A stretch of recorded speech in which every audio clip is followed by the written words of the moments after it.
Thus have I heard. The Blessed One once appeared in the castle of Lanka,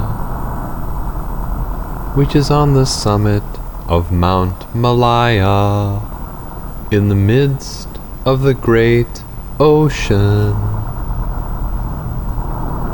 A great many Bodhisattva Mahasattvas had miraculously assembled from all the Buddha lands, and a large number of bhikshus were gathered there.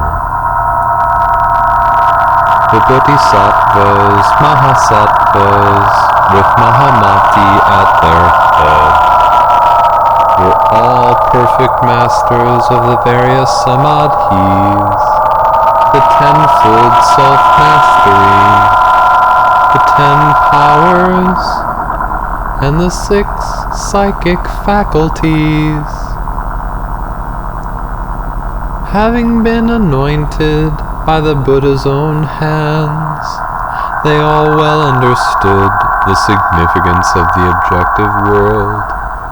They all knew how to apply the various means, teachings, and disciplinary measures according to the various mentalities and behaviors of beings. They were all thoroughly versed in the 5 dharmas, the 3 svabhavas, the 8 vijnanas, and the 2-fold egolessness. The Blessed One, knowing the mental agitations going on in the minds of those assembled, like the surface of the ocean stirred into waves by the passing winds, and his great heart moved by compassion, smiled and said, "In the days of old, the Tathagatas of the past, who were arhats and fully enlightened ones, came to the castle of Lanka on Mount Malaya and discoursed on the truth of noble wisdom that is beyond the reasoning knowledge of the philosophers, as well as being beyond the understanding of ordinary disciples and masters, and which is realizable only within the inmost consciousness. For your sakes, I too would discourse on the same truth. All are like a dream, or like an image miraculously projected.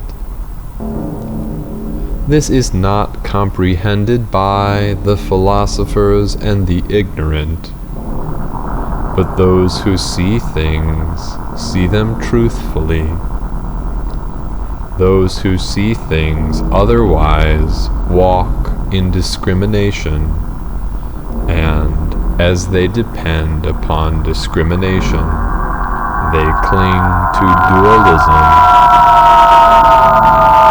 The world as seen by discrimination is like seeing one's own image reflected in a mirror, or one's shadow, or the moon reflected in water, or an echo heard in a valley.